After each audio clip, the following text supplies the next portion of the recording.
Okay, again, thank you everybody for attending today. I'm going to share my good self on the screen. Ipek, are you I'm visible joining as well? you. Okay, I'm joining you right at the moment. Hi, Jasper. Hi, London. Hello, Ipek. Hello, everyone else. Right. So I think probably at this time everybody's had a good chance to have a little read through the risk warning. So I think the way we're going to kind of kick things off here is pretty simply just lay out what are we actually expecting to happen this afternoon. Basically no rate hike. That's up front. December's also, so obviously we're looking at this meeting, but we're also thinking ahead to, okay, whatever happens in this meeting, what does that mean for the future? Obviously the next meeting that everyone pays attention to is December, because this one and the December meeting have the press conference. In between we don't have it. So it's these press conference meetings that matter, because they could explain any big changes they do. December's about 50-50. We're going to look at the odds in a second. Those odds will, I'm sure, shift based on what they say and do at this meeting. But at the moment, basically what we're looking at here, the reason this could be actually a pretty big deal of a meeting is because, okay, so no official action on rates, but it's the balance sheet that's the big deal. So we're expecting some sort of discussion on the normalization of the balance sheet. Ipek, you were saying something before this. So this is, I think, this is their balance sheet right here, right? So everyone can see on the chart quite simply from Bloomberg how obviously they ramped up the QE program after the financial crisis, but now it's all just leveled out, and they haven't been doing anything for a while. So now what we're expecting is the dip to come, and we want to know how steep that dip is going to be, and if in fact there is ever going to be a dip, but maybe they just bail out completely. Ipek, what were you saying before, just about the whether you expect, there's been some latest news in the market about, you said, what was it, 10 billion? They've been throwing some figures around, some rumors have been coming out. Exactly. So I would like to remind that the guidance was very, very low before this meeting. So there are speculations all over the place. But the latest reports suggest that there could be a baby step start at the normalization, and that could be some $10 billion, which is quite small compared to $4.5 trillion balance sheet. So it could start with $10 billion and then go up to $50 billion on a monthly basis for normalizing this huge balance sheet. So we don't know if that could happen in September, or that would be scheduled for November or December, but there are some talks that the Fed could actually start normalizing its balance sheet as soon as today. Yeah, so I think from that we can sort of say that, well, what are we looking for here? What can actually push currency markets around? What can push the stock markets around? One thing would be how much they're talking about here. So are they talking about 10 billion per month? Are they talking about reducing by 50 billion per month?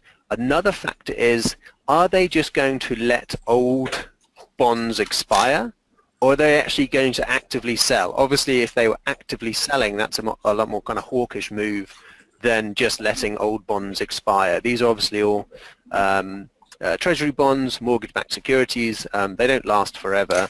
At some point, you just give back the capital that you borrowed in a sense. So that wouldn't have such a dramatic effect as if they actually started really being an active seller in the market after all these years of being a big buyer. And then the other thing that Ipek mentioned there is, are they going to say, all right, guys, we're kicking things off today, or this is what we're planning, and we'll probably start in November or December, whatever the case may be. So obviously if they say we're starting today, that again is a more hawkish thing, more positive dollar. Stock market reaction is a bit more nuanced. We've in the past seen dramatically negative reactions in the stock market to these kind of meetings. More recently, we've seen them kind of brush it off as like a sign of confidence in the economy. Which one are you thinking here, Ipek? Which of those are you orienting towards in terms of the stock market response? So as I was discussing in my daily report today and a couple of latest meetings, I think that there's just like little reason to put the stock traders' enthusiasm lower. It really looks like anything is good for stock traders. A dovish move is good because the Fed is going to keep the cheap money environment for longer, so companies could borrow capital at a low cost. But on the other hand, a hawkish move is also good because it means that the economy is doing fine, so it's time to move forward. So in both case scenarios, we have seen that the stock market has had a positive push. So I don't know if it's going to be the case at this meeting, but it looks like the stock traders are much enthusiastic to push the S&P 500, Dow Jones, or Nasdaq stocks higher than the contrary. So I guess that we could see a positive push, a relief rally at the end of this meeting if the Fed doesn't go too much hawkish on its balance sheet normalization plans. Yeah, that is basically it with the stock market. Good news is good, bad news is good. That's just what we've been dealing with of late. And yeah, it's worth pointing out, we'll have a look at the charts in a second, obviously, but we're basically pushing record highs in the day before this meeting, so not exactly a sign of a lot of nerves in the market. The positive sign for that is that there is potential for a sudden burst of volatility because I read somewhere that the S&P had its smallest 3-day trading range ever just this week.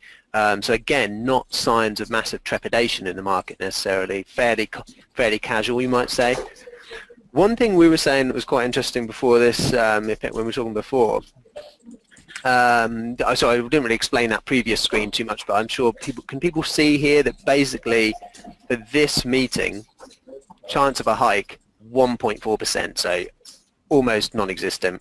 Chance of a cut obviously pretty minimal too, and then it steps up in December, about 53%, so basically 50-50 whether they go in December, and then the probabilities of raising rates again lift up again come around March next year.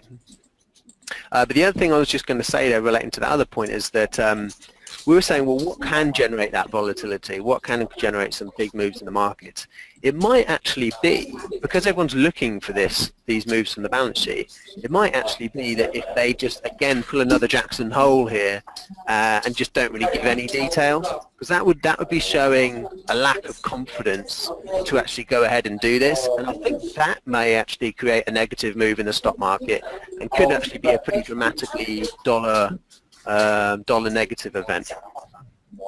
But on the other hand, I would like to add that we were talking about the fact that the Trump administration would go ahead with a massive fiscal reform, and the 1% hike during 2017 was basically priced in on that possibility. So now that the possibility of a tax cut is going down to 0% basically, because the Trump administration has more to deal with the debt ceiling and the latest catastrophes, and we will probably not see that massive tax cut. And if there is a tax cut, it's not going to be as massive as previously priced in. That means that the explaining factor behind the expectation of 1% rate hike from the Fed during 2017 is not there anymore. So the market could still be a little bit more comprehensive if the Fed compensates the fact that they may not increase the rates for an additional 25 basis points before the end of the year by this balance sheet normalization. Mm-hmm.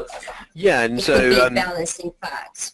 Yeah, absolutely. I mean, and so to sort of put what Ipek was saying in the context of this chart, this is basically all talking about the December meeting here, because as we talked about previously, basically a rate hike is completely off the table for this meeting. So with December in mind, you can see here that the white line, the probability of a hike is the best way to track it really. Obviously, massive spike up here. Funnily enough, that corresponds pretty nicely to Donald Trump being elected.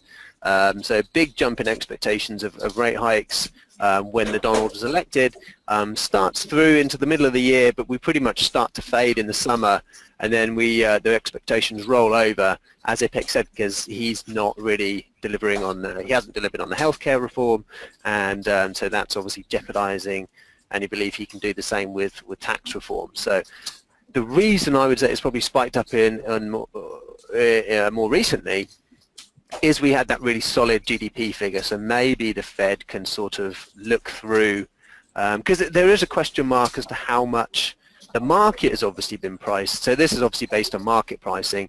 The market was forecasting those Fed, the fiscal stimulus from the government, but the Federal Reserve said officially they weren't baking it in because they didn't know if it was going to happen. Proved that was fairly sensible because it doesn't look like it is happening.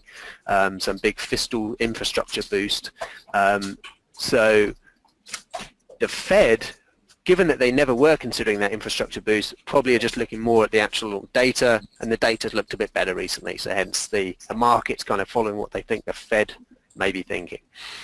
But there's just one thing that analysts are talking about is the inflation forecast. So the inflation is low, but despite the low inflation, we still have a very solid jobs market in the US, and we have a quite encouraging economic growth. So that means that the Fed members could still be up for another rate hike, although the inflation is low. So we are going to hear about what the Fed thinks about this low inflation. Is it a new era of low inflation across the globe? So it doesn't have, so they may maybe change their forecast, or they could put it on the second plan. But the fact is, unfortunately, the inflation is acting as a major mandate goal. So how are they going to deal with this low inflation? So that's going to be one of the major points that people will be watching in order to form the expectations for the end of the year. Will the Fed really care about the fact that the inflation is not moving towards a 2% target, or will they take it easy and they will just announce the fact that this is a low inflation period, this is a low inflation era, as the European Central Bank did, and they would go forward with their normalization plans as planned without too much caring about the low inflation? Yeah, I think that's really interesting. I think it's a really good point about inflation, because one thing is that inflation has been, obviously in the UK, we've had that big slump in the pound, that's pushed up inflation, but also Eurozone inflation flattened off a bit recently, but actually it's been that inflation outside of the US that has been pushing up other currencies. So why is this, we've got a DXY, the dollar index chart on here. Why has the dollar index really collapsed this year? Well, we talked about Donald Trump and things, but the outside factors are that the ECB are now looking at ending QE. The Bank of England now looking at raising rates, ending QE. So it's strength in other currencies where also inflation's been at sort of similar levels. That has kind of shifted the emphasis almost away from the Fed a bit and to those other central banks. Because again, as Ipek said, we're kind of in an environment now where everyone's kind of accepting that it's a fairly kind of low inflation environment, yet we've got these really low interest rates. So the motivation for raising interest rates is kind of shifting it to the central bank. It's not to cool down a really overheating economy, because we don't really have that.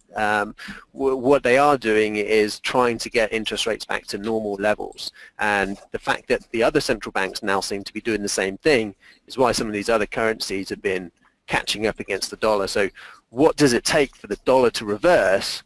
Well, probably this meeting would be a good marker point for whether it's going to, because it needs the Fed to get a lot more aggressive on its QT program, quantitative tightening, start selling these bonds a lot quicker than the market imagines. That's probably not likely. So at the moment it's a dollar downtrend. You'd imagine that continues, but this meeting could be a reason why it doesn't.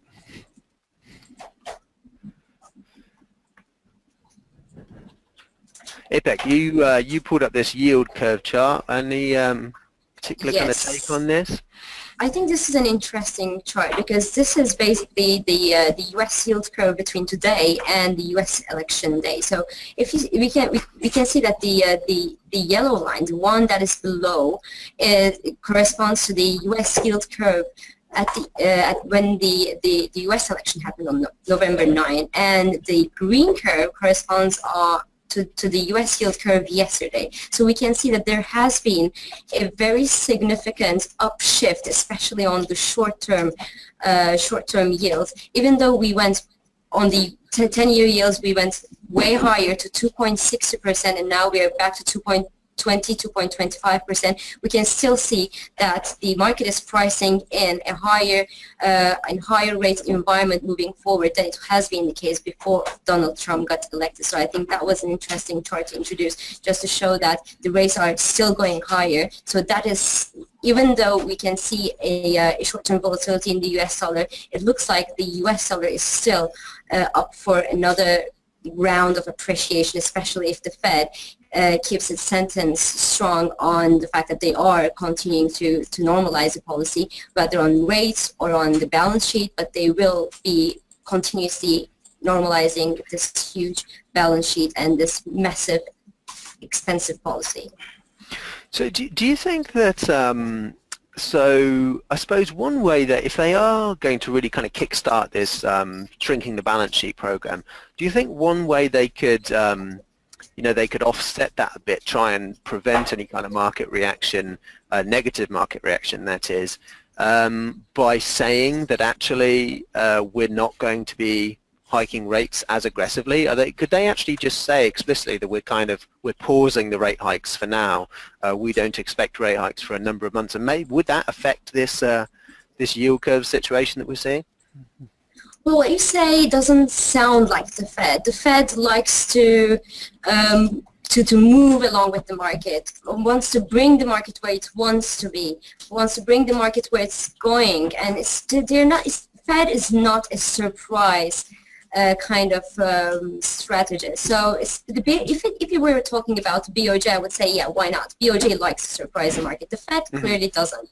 And we know that Janet Yellen is dovish, but she's not a surprise dovish. So if she wants to have a dovish stance, if she wants to soften the Fed's tone, then she would rather do it through the accompanying statement, through giving messages regarding the future of the policy, but I wouldn't expect her to step back from what she has said before.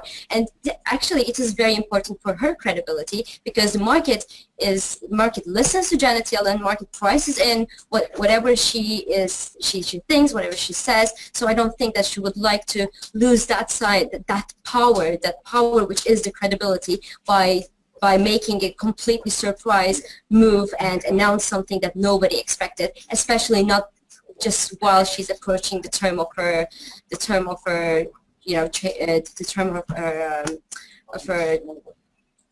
mandate as a Fed chair. So okay, so I suppose the other kind of thing that's going to happen in this meeting is the Fed are going to give a little bit of their take on the U.S. economy. Obviously, there's been a couple of big factors that maybe affect the economy in the short term, at least. So I'm thinking here of the hurricanes. So I think what you kind of think with the hurricanes is that in the immediate term, it's a loss of economic activity. Activity is going to slow because obviously people are outside their homes. They can't just be going out and shopping. Transport's all messed up. So there'll be an immediate negative effect on the U.S. economy. Later on, there's probably going to be, Trump has already promised billions of dollars in spending to revamp the area. So that would then be a positive boost to the economy. But maybe that initial slowdown combined with the debt ceiling debate comes around again in December, maybe there are a couple of reasons why they're a bit less positive on economic growth. But then if they do if they are a little bit more wary on economic growth, do people consider that an offset against being more against this balance sheet normalization, or do they get worried then? Because you're reducing this balance sheet, you're tightening policy, yet you're showing signs of concern about the economy. Or do they just brush these things off and just say, things are looking good? We looked at the last data; it was like nearly 3%, or what was it, 3.1% in Q2? Maybe they just look back and say, well, things look all right. We don't even mention those things. How do you think that all fits in?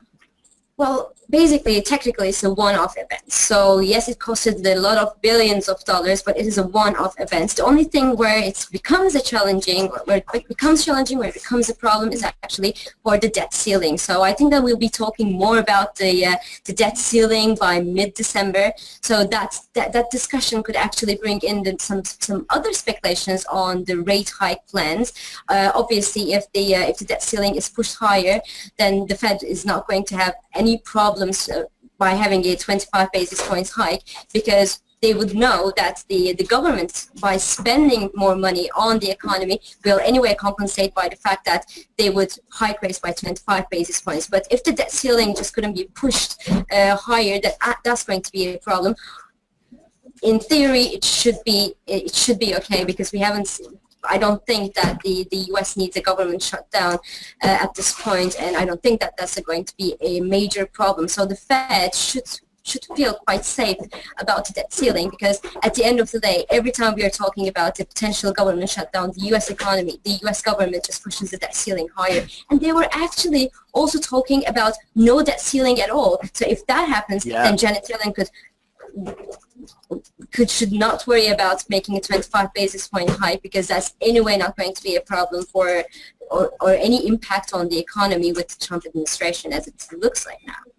It's funny you mentioned that. So obviously we're going slightly off topic here, but I think that would be a massive deal. But if they just basically lift the lid, because obviously this whole debt ceiling debacle the whole time is a bit ridiculous. But at least the debt ceiling is at least putting up the pretense that Congress is going to, that the U.S. government basically is going to keep spending somewhat in line. They're going to somewhat spend what they earn, not go completely mad. Obviously, they do borrow. The U.S. already spends more than it receives. But wouldn't that be a worry if you're the Chinese, you're the Japanese, you own U.S. treasuries, and then suddenly the U.S. says, well, we're not going to put any control on our borrowing, we're just going to ramp it up forever. You'd be worried. And if that does have the effect of some of these governments, some of these outside investors wanting to shed treasuries, well, that has a big effect on the dollar. I don't think there'd be some crazy reaction, but it's worth thinking about. It's actually quite a big deal. Well, actually, it could actually push the hawkish speculations, because if Donald Trump, if we don't have a debt ceiling anymore, then so the economy has two legs. So there's the monetary policy and the fiscal policy. If you don't have limits on the fiscal policy, then the limits on the monetary policy will be way more tighter, and that would actually mean that the Fed would need to tighten more than previously thought, and that could have a massive impact on the US dollar, and the risks would be clearly on the upside. So we've had this dollar index chart. This is obviously showing that bigger downtrend that we previously mentioned. I think we should always keep this chart in mind when we're looking at the forex market. Let's skip over to the LCG trader platform and look at some of these markets that everyone trades, and keep this dollar trend in mind. So here we are. Let's do a bit of let's do some of that. Okay, so actually I'm on the Aussie dollar at the moment. So yeah. Mentioned my snapshot video yesterday, this support from the rising trend line and the moving average with these RBA minutes. I thought there was potentially a bit of a negative slant to those minutes, but we've actually ramped through those two peaks there, and we're looking quite decent. We're looking strong on the Aussie at the moment. So the next resistance, potentially this 80-60 level, but that's just kind of incidental for now, I think. We've kind of crossed the first barrier of potential reversal. We're back above these trend lines. Next one's the main consideration. Sorry if anyone can hear some extensive beeping going on in the background. I'm not sure what on earth that noise is. Bad timing.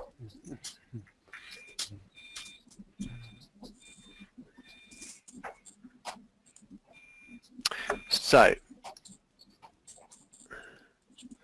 again, so we're obviously talking about that dollar index chart, Ipek, and well, here's the euro chart. It's basically a mirror image of it, right? And so I think that again, obviously this Fed meeting's a big deal, but it's always what are the Fed doing versus, in this case, what the ECB doing, and the ECB at the moment kind of struggling to dampen the expectation that they're going to be ending QE in the next couple of months, probably at the end of the year.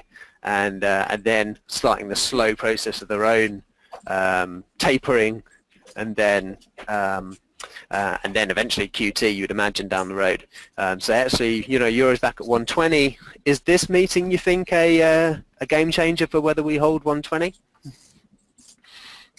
Well, I think that it's very interesting because we were expecting the ECB to announce a quantitative easing exit program in September. They didn't do so, but the market just didn't care at all, and the euro-dollar continues its rally as if Mario Draghi didn't say anything. So we don't have a clear guidance on what the ECB may or may not do.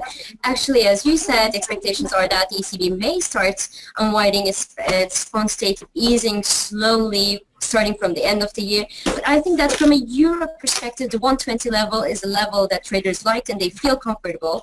So when you look at the 118, 121 range, this is where actually the euro traders feel comfortable. So now for breakout above or below this range, we will need to have a significant move on the US dollar. So as you said, if we have a hawkish surprise at today's meeting, then the euro dollar could actually find an opportunity to correct this rally which started in April on the downside, and that's just going to be a correction, because the correction could go all the way down to 118, 117, and that won't be worrying the euro longs in long term. But I think that if we don't have a major US dollar rally, the euro dollar should keep the ground by 118 level. This is where actually we see option calls. This is where we can actually see that where the market is hedging, the investors continue hedging themselves against a stronger euro dollar above the 118 level for the moment. Mm-hmm. I mean, just looking at the sort of the action, the price action here a little bit at the moment. Pre-meeting, it's looking pretty soft dollar, positive euro. We're sitting at the 120 level at the moment. So there was a natural, in my mind, pullback from, it wasn't the 120 bang on, but it was a bit above 120.60. We pulled back, but we didn't even drop through the previous low. We made a marginally higher high here, and then we had broken this trend line, but we didn't even get as far as the 50-day moving average. Didn't take out the previous low, didn't get to the moving average, and now we're pushing up back above that trend line again. So to me, it looks like the market tried to head lower, but failed to do so. And we're back above 120. The next barrier is those highs, but I would say it's looking like, as you mentioned, the trend looks more like continuing at the moment than it does reversing. So another good one to trade. Sterling has a bit of a life of its own at the moment with Brexit and the Bank of England rate hikes, but always I think a good one to trade for a more specific US dollar reaction is dollar yen. Now, I'll say the context here is, if I pull out this this weekly chart, as you can see, we tried to take out those lows there at 108, failed to do so. So the big rally, pullback. How far was this pullback going to go? Well, we just weren't able to really substantially take out that 108 level. We had a big bullish engulfing week on dollar yen, and so then the question is, do we, how do we need to pull back some way into this bullish engulfing week for the trend to then continue, or can we actually just kick off from here? So this meeting again today might determine that. Had a doji consolidation here at around just before 112, but to my mind, again, this big bullish engulfing, maybe there's a scope for a pullback to this descending trend line, but it looks like dollar yen wants to push higher. So again, so the euro's looking like it wants to push higher, but then also dollar yen wants to push higher. Again, it's kind of like the dollar's almost not in the driver's seat for the time being. Maybe it's the yen weakness because of the whole North Korea situation, lack of a demand for a safe haven that's playing a bigger factor here than the actual dollar strength. Or maybe is it that in the case of the euro, just there's so much focus on what the ECB doing, the euro is rising, but actually there is some hidden dollar strength which we're seeing manifesting in dollar yen. Different, it's interesting when currency markets aren't all just following the exact direction of the dollar.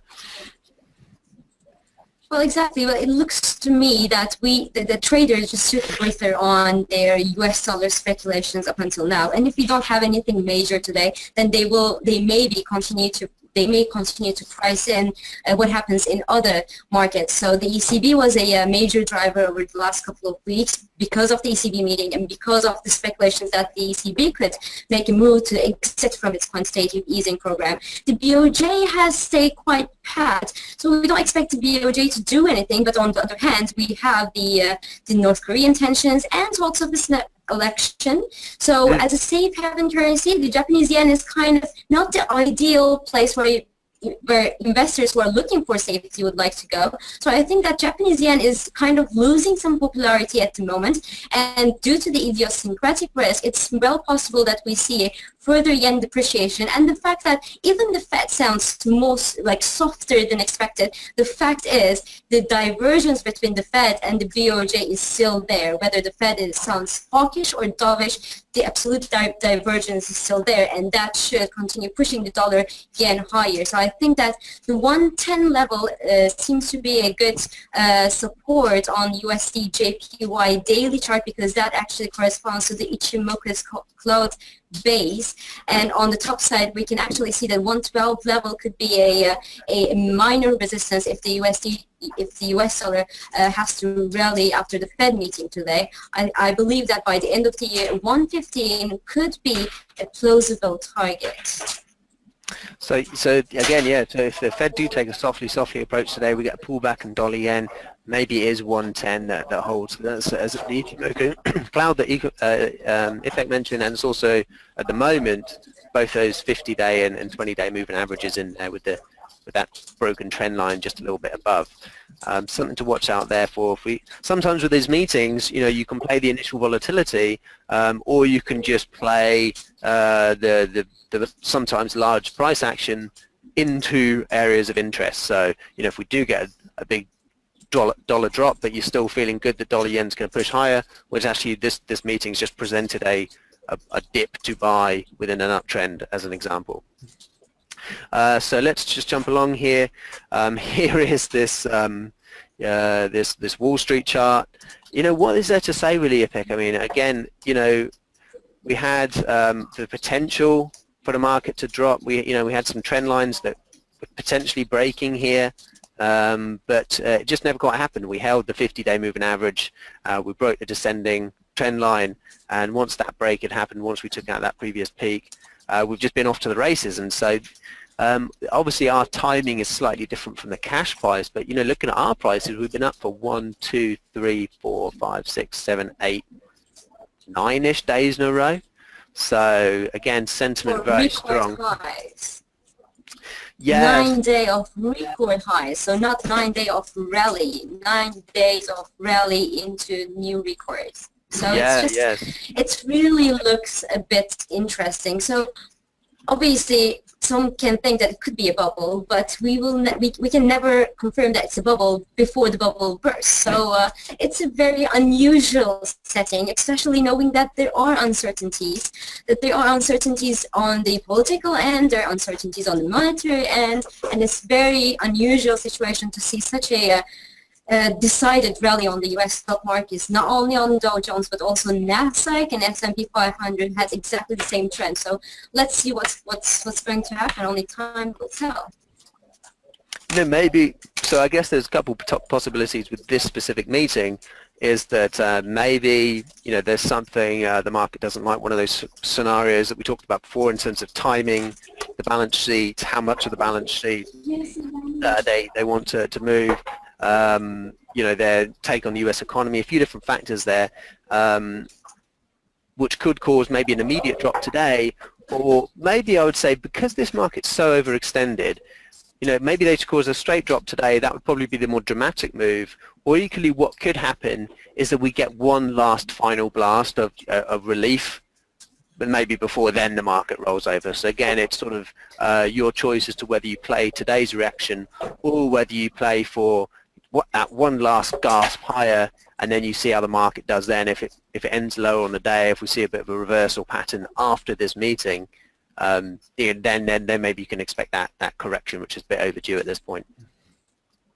Well, it's very difficult to say. Again, all news are good news for this market. So I'm just really waiting for this for this reaction, for this real deeper correction, to see what could be a factor which could actually gather this negative momentum or cause a real correction on the downside. Because since Donald Trump got elected the President of the United States, we haven't seen a decent correction on this rally. So now it's almost a one-year rally.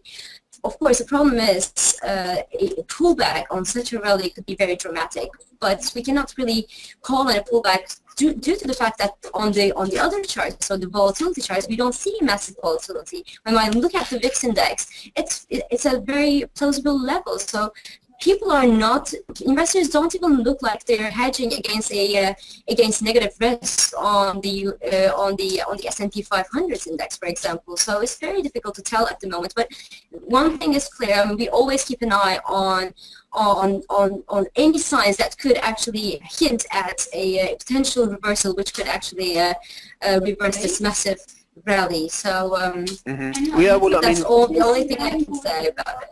Yeah, I mean, just look at the North Korea situation over the summer. Had a little bit of a dip, but we rallied after it. So it doesn't look like it's going to be geopolitical that sends the market over. If not that, then you've got to think probably the Fed is one of the main possibilities as to why this market does eventually roll over. When we get to that breaking point when, okay, the central banks are not supporting the market anymore, that's when we start to see the trend shift. But, we haven't got there yet, but that's why this meeting's a big deal, because, it could be the beginnings of that change. We'll have to see. And then last but not least, everyone, we're probably going to round it off here with gold. Ipek, you were talking about the 1300 level?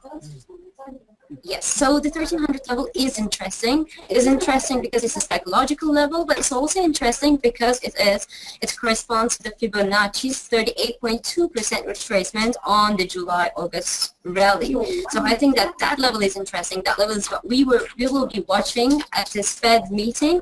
A break below that level could actually signal a midterm bearish reversal and encourage a further downside correction in gold towards 1286 level, which is the 50-day moving average, or below. So that's going to be an important level.